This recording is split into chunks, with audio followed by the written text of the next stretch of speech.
Good afternoon, ladies and gentlemen, and welcome to the November meeting of the Planning Committee. Before we begin properly, I just want to read something that I received, was copied to me from Joe. We heard this morning how good the performance now of the planning department is, and I would just like, if I could, to, you don't know, do you? I'll put this on record. I'm not sure what you're going to say. Government now records planning performance on a rolling annual basis from the 1st of October until the 30th of September. Until recently, this was on a rolling 2-year basis. The result is that there is more pressure to ensure performance figures are consistently good because there is less time to balance out periods of poor performance. Nonetheless, following the end of the most recent accounting period, we have only had 2 applications determined outside of the statutory or agreed timescales, and over 3 of the 4 quarters our performance has seen all relevant applications determined within the statutory or agreed timescales. To achieve 100% over 3 of the quarters and to have only 2 applications at a time over a 12-month period is seriously impressive, and it is a good reflection of the whole team effort as well as the input of colleagues contributing to the application process. I cannot stress enough how impressed I am with the team in achieving this, especially as at the same time they have been busy delivering parish council workshops, progressing with the new planning database, gradually bringing the enforcement caseload into reasonable order, and updating the local validation list for applications, amongst other things. There have been numerous other challenges over that period, including staff absence as well as introducing new members to the team. There is clearly more to do around our service delivery, and I appreciate that we are not without criticism, but that does not lessen the achievement around performance and the commitment and hard work across the whole team to see that achieved. Now, I did want to share that with you in detail, and I hope Joe doesn't mind, but I do think it helps to set in context what we were told at the beginning of the authority meeting this morning, that the planning department here at the moment is having considerable success, and as Joe says, that is a whole team effort, but I do think it is important to recognise the leadership that Joe has given to that team, and I would like all of that to be put on record now if we could. Okay? I endorse everything you said, Chair, and the wisdom of bringing Mr. White back. Those figures. Well, it was Mr. White's wisdom in returning. Absolutely. Well done. I must stress it absolutely. If the guys downstairs, they are, they're working incredibly hard. That sort of performance doesn't have to happen. It is a sheer. And us as well. Absolutely. It's all part of the team. Anyway, that is important because those of us that particularly attend parish councils on a regular basis, we've had our fair share of criticism being directed at us for supposed issues connected with park planning over the years, and it's very good at the moment to be able to say, actually, compared with others as well, Exmoor's doing really, really well. And it is not achieved without hard work, and I think we need to recognise that and congratulate it. Okay, thank you. So, are there any apologies for absence? I've got Theo Butt, Philip and Jeremy Horton. No? Declarations of interest, lobbying of members or unaccompanied site visits. Does anybody have anything they wish to declare, please? The minutes of the Planning Committee held on the 7th of October have been circulated. May I take them as true record, please? Sorry. Mr. Petrinos. It says Deputy Chair is Mike Emcott. That was online. Indeed it is. You're quite right. So we can't take them as a true record. The Deputy Chair is Dr. Mike Kelly. Not His Highness Michael.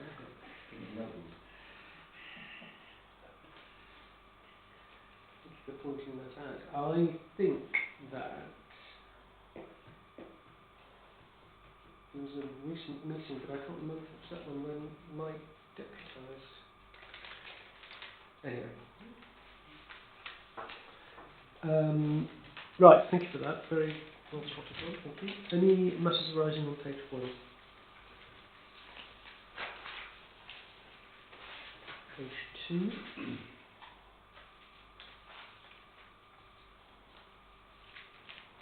3. Okay, thank you.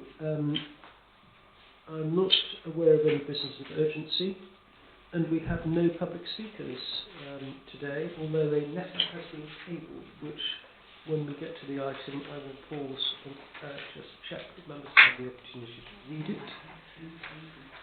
So we will move straight on then to development management, and the first application is 6.1, application 6925009, proposed construction and operation of a micro energy storage project at the car park Barnstow Industrial Estate in Dolverton.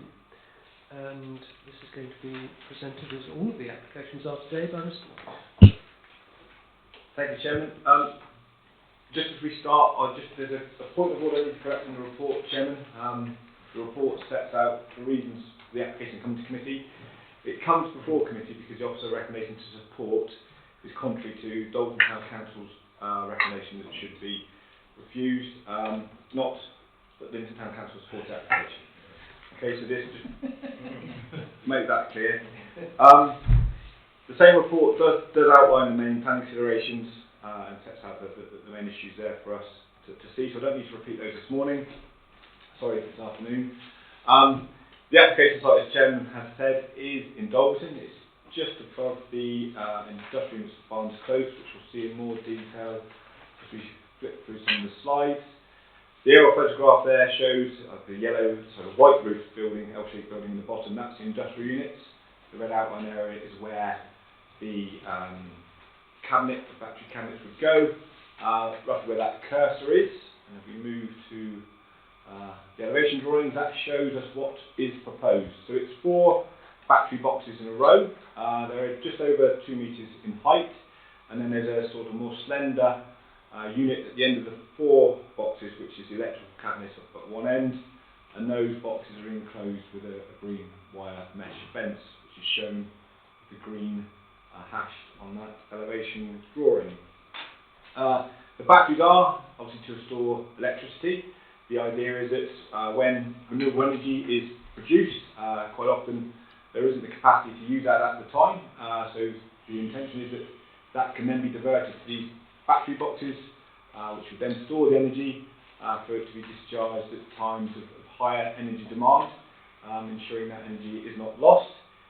These would be connected to the national grid. There is a substation just below this site, so in terms of optimising the site, that's why the site's been chosen. And it would collect energy from there, but also feed back. But it does provide some sort of local resilience to energy demand going forward, should it be granted permission. And the overall area is about 24 square metres. So that's the existing site plan. I think principally before I drop to the next drawing, it's probably worth just focusing on this area of vegetation here. I think the agent refers to some of that being lost. I think in reality it would all go below the cursor there, because once you start cutting into the hedge here, the trunks are roughly in the middle. I think it would be quite hard to keep that hedge. So we as officers have looked at it on the basis of the whole hedge on this bit here to go. The section to the north should be able to be retained. Okay, and then that's the proposed plan. So again, the agent's sort of showing that just to include a bit of vegetation on the end. As I say, I think bearing in mind the trunk would probably go at that point there, you wouldn't be left with vegetation on that side. So it is proposed that we would include a condition to secure some additional planting at that point should planning permission be granted. Just on some photographs. So that's the area, the industrial units behind the person taking the photograph here. Obviously it relates to the existing parking area, so the battery units would sit over this part here and straddle into the hedge, but it's set sort of back at the back of the parking space. It wouldn't interfere with the footpath as it comes in on the pavement as it comes into the site. That's just a bit of a wider view, really just picking up difference in ground level. So this is obviously the northern side, industrial units there. The unit would be behind this hedge here, set down. That's the nib of hedgerow I think would be lost, so you'd be looking for mitigation planting this side of that section there. It's just a wider contact shot. That's more into the site, so you can just see actually how the ground levels drop down through here. The battery storage box would be in this area within here. again with the immediate context of the industrial units. And then again because of the wider, I guess, residential context there, difference in ground levels. But there is, to the northern side of that unit, a good amount of vegetation, which will certainly help set the building in. And this is dropped sort of further to the south of the site now, industrial unit just on the right hand side there. That's that small niver hedge which comes forward, so that would be roughly where the battery boxes would be. But again, close back to the ground, the vegetation, and the immediate context of the industrial buildings. So yes, as officers consider the scheme as acceptable, Chairman. The site is set down. It would result in the loss of some parking, but there would still be the ability to park in front of the units. As you can see, the wider spur road there as well, there is some width in that road which will allow parking if that were to be necessary. Officers are satisfied there would not be unacceptable highway impacts from the scheme. So the existing vegetation to north would be retained. We are proposing a condition be added to ensure additional planting. Noise has been raised as a concern. There has been some noise information submitted to the application. It doesn't take into account background noise, but it does acknowledge that there would be some noise generated from the installation, particularly when it's charging. But in the context of the site, bear in mind background noise, the noise level would be at a low level. I think it's 36 decibels, which is equivalent, I guess, to a whispered conversation, which, again, in the context of the site is deemed acceptable. And I think importantly here, it does have the context of the industrial buildings, and this power station here, which is what it would connect to, and it needs to be reasonably close to that to ensure it's efficient in its use. So, Chairman, taking all those matters into account, the other recommendation is that planning permission be granted. I would, if members are minded to grant planning permission, slightly alter condition 4, a word in particular on condition 4, on page 10. The second line starts with should. I propose that is changed to shall, and with that amendment, Chairman, I'd like to recommend it is granted, subject to those conditions. Right, thank you very much, Mr. White.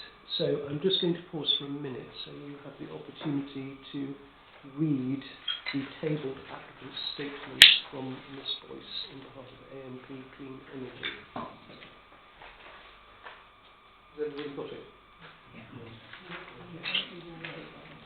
Well, just if you haven't, some of you haven't. And if you have, it gives you extra time to reflect on it.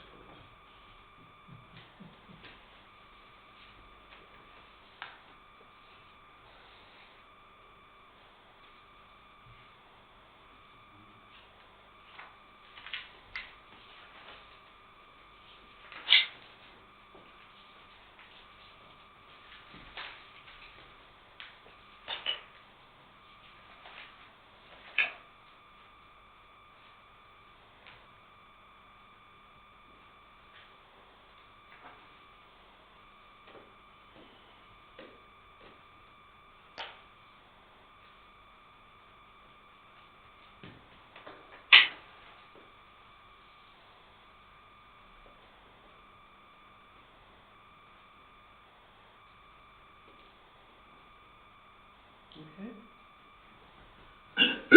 Right, so it is suggested that there should be a slight strengthening of condition 4, and Mr. White also referred to the planting condition, which is condition 5.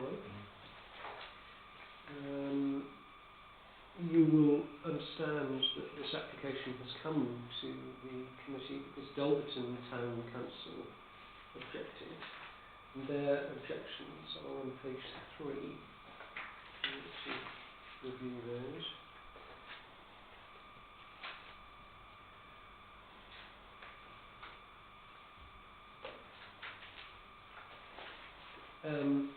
But as Mr. White has said, the officer's recommendation is that it should be approved. So, members, Mr. Elson. Just a quick one really on the Dulverton Town Council objection. I'm just, when I first read this, I was struggling to work out whether they were making an explicit sort of policy case for the objection. They talk about concern, for instance about noise and the sighting and stuff like that, which we've now seen appears to have been covered by the officer's report, which does cover those issues. But then they went on to say later that those objections, or those concerns rather, had not been addressed. So I'm just a little bit worried that there's this sort of mismatch really between what their concerns are and what we're seeing in terms of what's in the officer's report. And I'm wondering whether we've got any thoughts about that. Do you want to respond to that, Mr. Lord? Thank you, Chairman. I mean, the initial concerns raised by the Town Council were set out as part of the initial consultation. On the back of that, the noise assessment was submitted. I don't think the noise assessment ultimately hasn't satisfied the Town Council. But from your officer's point of view, if the evidence available, we're satisfied that the impact would be okay. Mrs. Smith. Not Mrs. White, I don't say that. Mrs. Smith. Not. Is it working? No. Oh, no, it's fine. Thank you. I think it's important that the hedges are reinstated. It's a shame to lose any hedges at this moment. There is a large loss of hedges throughout the countryside. And I think in one of the pictures it showed there was a bin for the rubbish on one of the other parking spaces. So I just wonder, we'll lose that. Do they not use their parking? Yeah, there's that down there. So I just wondered if there wasn't a large need for, I don't know how many people work here, for parking, and I wondered when the time of day you took the picture with just one down the side road, because otherwise there could be quite a displacement of parking. I think Somerset Council have just sold the unit. Oh, So I okay. suspect that it might be tricksome between occupants, which is why the car parking spaces are not occupied. I will speculate, Yeah. and I would suspect that's the answer. Okay, so that could cause a concern if there were going to be quite a few workers there with only what looks like 3 or 4 parking spaces. It could be displaced onto the highways. The other issue is when they start this work, it will have to be out of the bird season, breeding season, will it be, because of nesting, so it has to be started before March, if not it will have to be after September or something like that. I didn't notice that in any of the conditions. Because of removing the hedge, I don't know how much it would impact in case there was any nesting within, or even ground nesting of the birds and that there. Otherwise, yeah, I really can't see anything against it, but I do think we do need to condition strongly that there is, because those looks like quite a mature hedge. Like, if you're only going to put in a couple of whips or whatever, it's going to take a long time to get it back to cover up the car park, etc., which can be seen from different angles. It's sort of implicit in condition 5, but you're right, it's not perhaps as strong as it might be. Mr. Lloyd? Chairman, members are minded to, we can add a condition to explicitly say work shan't be carried out or commenced within the bird nesting season. That's within members' gift. We'll make a note of that. On parking, Chairman, just want to see if we can see how many there is on there, but it would impact on one space. Bearing in mind it's set back into the site. 24 square metres? Yes. If you look at the proposed site plan, it straddles the area where the vegetation is now. Okay, so roughly that's the end of the car park is at the minute. So we're talking about this area of parking. Now I think the reality is, you're right, it would I think compromise a second space into the site, but I think they would leave space on the frontage to provide parking in any case. So I think the difference really is probably a loss of one space. In the context of the site, as I say, I don't think that's a severe issue for highway safety, because even if there was a demand for that parking space, actually the photographs here with the National Park logo in it, there is the ability for a bit of overspill if that was necessary. So if the site was within more active use, which it wasn't during the time the site was here, I don't think this would compromise parking to the extent there would be a highway safety issue. Mrs. Nicholson. Thank you, Mr. Chairman. Yes, if I may, the town council's concerns were finding it quite difficult to envisage exactly the space that would be taken up, and I have to say I found that slightly difficult as well. At the time, it's been very helpful to have the presentation. It was the awareness that the industrial site had very recently been sold with a condition that it should continue in that it should not be changed to anything else. And the result of this was concern about if you remove car parking spaces, you're imperiling the possibility of it being a successful business. And they didn't clearly feel that had been looked at. You've looked at it much more today. That's helpful. I certainly agree with that the hedge would need to be put back. I was very puzzled when I saw the application why this red line space was right across the road. I understand that they have their email, sort of rather colloquial email, did say they could show us the licences if they needed to. But it wasn't clear how this would connect up with the grid. And your presentation today has told us where. Presumably they're going to have to dig up a load of stuff to get to it. Well, that's not in the red line plan. So, what was all this stuff about having this great space across the road, but not the space they need to get to join up with the substation? That it just feels uncomfortably casual. Generally, it's because those works would be in the public road, and they would use their statutory. Yeah. But why do they need a red line across the road in which they don't, when they're going down the side, they're not coming out here? If you look, yes, exactly. Then what they need is a red line going down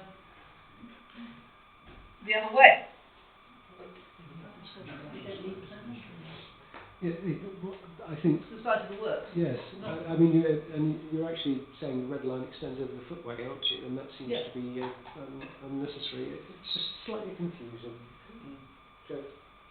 No, I think, yeah, I can see why it's caused the confusion. I mean, ultimately, drawn the red line as they've drawn it. We've looked at the merits, and the red line in that doesn't So change. the red line doesn't matter? It matters, because that's the extent of the development site. But it's not the But officers can't dictate what they should draw the site as, but we understand what the proposal is, and I think that's important. Is we do understand. It does connect the site to the public highway, and I think that's important as well. I think the issues have all been identified, and I think they've been addressed. In terms of the red line, it's really discretionary. I mean, it does include where the development that requires permission. It's drawn quite generously, but it does include that. In terms of the connection, it's permitted development. It's not development that requires permission. It doesn't need to be within the red line, because they do have within the very detailed and complex general development procedure order, or is it the management order? It's one of these. It's a specific class of permitted development in terms of what's the highway, and these are undertakers that can do so. So on that basis, if that's helpful, I'm quite happy to move the approval. Is it seconded? Yes. Right, so Mr. Hockley was seconded. And assuming that is with the addition of the conditions and the amendments to that. And thank you for thirding it. Mr. Rowe. I think this is the sort of development which is very positive for Exmoor. Clearly, it's the right location. This is really important. But it's a green. It's going to encourage green electricity and also taking away from peak demand. And I think for the country we need more of that. I know that's a planning issue, but we need more of them. Is Exmoor the right place? Well, we need to contribute a little bit to reducing carbon footprint. So if we can find the right place on Exmoor, then I think it's very good. And I think the town council issues have been picked up, I think, addressed, and what has been said. The the thing about the hedge, Fran mentioned, loss of hedges, but actually on Exmoor, 5 metres of hedge. I'm about to put in 85 metres of hedge next month. Literally. So there's a lot of hedges being put back on Exmoor. I'm not saying 5 metres is important, but in terms of the overall scheme of things, when we're doing good things by station batteries like that, I think there's got to be a little bit of give and take. So I'm very much in favour of it.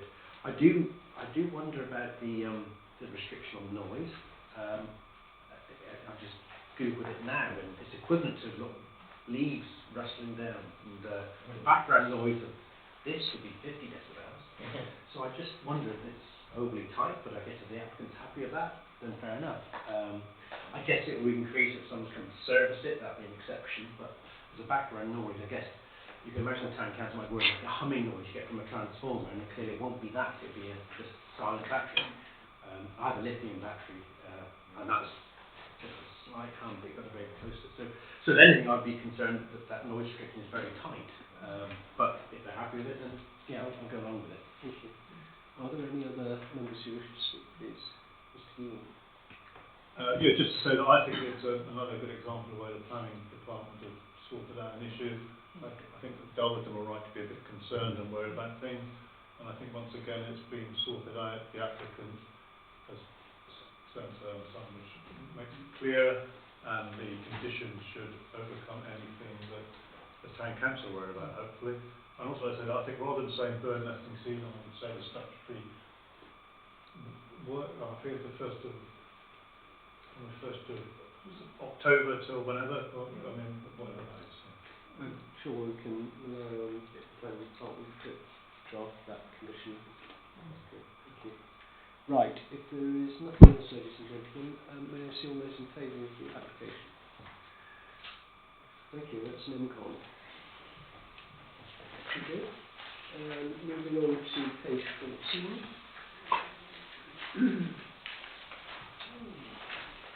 And this is application 62 41 25 009 11B.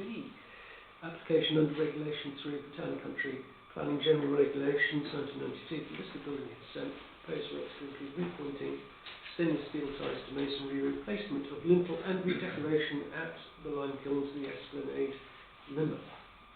Slide. Chairman, thank you. Yes, this is a site that's owned by Exmoor National Park Authority. That's the reason this comes before us today. It is I think a relatively straightforward building application. The works that are proposed do follow the recommendations of a structural survey, so it's important to keep the building in good order. That's why the works are presented today. That's just an aerial photograph of the site. Obviously the lime kilns outlined in red. There is a sort of seating area above it. That's what you can see in that photo. That's an elevation drawing. It's quite hard through the drawings, I think, to show exactly what is going on there. But essentially, the building needs to be repointed with appropriate materials. Some walls need to be stitched with the steel rods, and the lintel, which you can see in that photograph just there, needs to be replaced because it's in a very poor state of repair. That's a more recent photograph. Lots of cement mortar in there as well, which needs to be raked out and obviously replaced. There is a detailed report for members that sets out why the works are required, and that they are proposed to safeguard the building in the longer term. Officers are satisfied that historic interest and special qualities of the structure would be preserved through the works. There have been no further comments to report. So you'll notice from the report that it was written slightly before the consultation period had expired, but there's been nothing further received following the expiry of that report this morning. So that doesn't impact on the recommendation of officers, which is set out on page 19. Agenda papers that list of consent is granted. Thank you, Chair. Thank you very much, Mr. White. Any member comments? Dr. Kelly. I'm not actually convinced that this avoided consent is required. I've mentioned that before. I think it's a like-for-like repair. Anyway, it's been submitted as an application. It's before us for determination, quite rightly, and I'd recommend we approve it. Thank you. I think being in the position that the park is, it's always better to be very transparent about its applications rather than perhaps assuming that you might be able to list the building consent and then being challenged over it. So I think caution is the watchword. Mr. Keaton. I'd like to second that, Chairman. Okay. Thank you. Right. Can I just check one detail? The stainless steel ties going through, and then presume there's going to be an end plate. Is that going to be stainless steel or sort of painted black? Unlike in my own house, you've got stainless steel ties and I've got nice black plates. Maybe ask the historic board to come to the chair. This is always a slightly uncomfortable thing because Mr. Thurlow is effectively acting as the applicant, and this is a bit of discretion that we wouldn't normally allow an applicant. Nevertheless, in the circumstances, I'm prepared to exercise Sharon's discretion to allow Mr. Thurlow to comment. Thank you. So, for clarity, the ties don't go through into the structure and terminate in a plate. What happens is they peck out a line of pointing, basically, and these ties are like helixes, ribbons which are twisted together, and they are tapped into the mortar joints and then bedded in mortar. So they're lateral ties rather than pulling back the face of the wall, if that makes sense. So in other words, they'll be obscured by the mortar. Yes, not big metal plate stuff. No, so you won't see any evidence of them. That's good. Okay, thank you. Okay. Are there any other comments, ladies and gentlemen? In that case, may I see all those in favour? Any against? Thank you. And we move on to the final development control application, which is 6925018LB, application under Regulation 3 of the Town and Country Planning General Regulations 1992, for Mr. Building consent for the removal of partition walls to enable reorganisation of rooms without complying with condition 2, brackets approved plans of approved application of 6924020LB, Exmoor National Park Authority, Exmoor House. Mr. White. Chairman, thank you. Yes, another application that is related to Exmoor National Park Authority building. That's why it's come for us today. As Chairman has explained, it's a variation of permission or consent that's already been granted by this committee.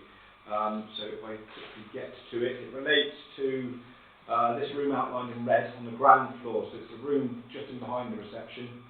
It's on the left-hand side of you as you go through those new glass doors now, as you sort of walk through reception. Many of you may remember looking at plans similar to this not that long ago. There are those two red lines are partition walls within that room behind reception. Consent has already been granted for both those walls to go. Okay, but what this application proposes is a slight change. It's removing this wall. Having that wall there removed, but retaining this one. The difference would be that wall there, a doorway formulated in there.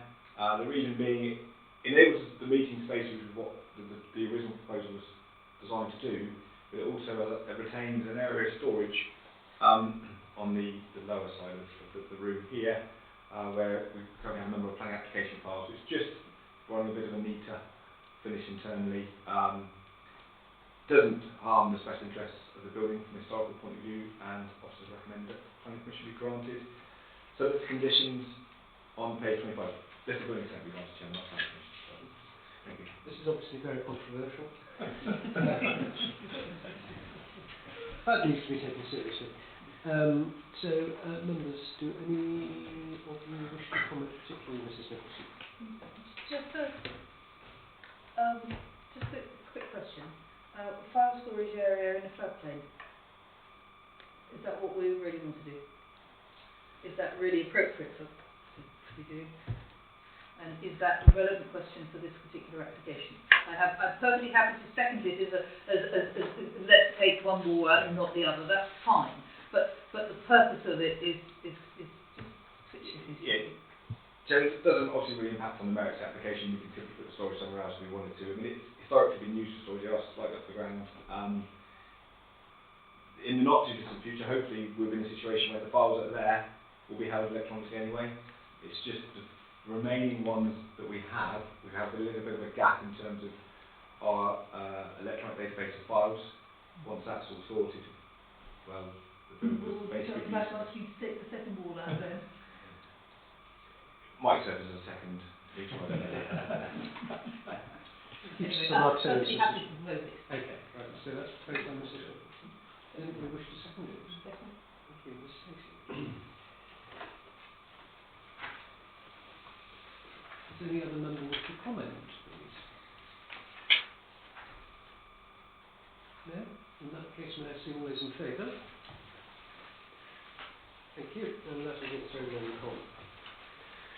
So, we will move on to applications delegated to the Chief Executive, and on this particular occasion, I don't know whether there are any refusals, particularly to excite members' concern. However, we will go through them. Page 1. Is there anything on page 1 anybody wishes to comment on, please? Yes? So the penultimate one on that page. Jim, it's perhaps just worth raising, partly because I don't think there's going to be much else to pick up on this, but the last two applications on page 1 have come about through the efforts of our enforcement officer. So again, it's just mentioned earlier about the efforts to bring our enforcement cases in good order. There's lots of good work been happening from an enforcement point of view, and we are seeing applications come in, retrospectively, but it is dealing with breaches of planning code control. To have that sort of positive twist on it as well. Anything else on that page? Last page, page 2.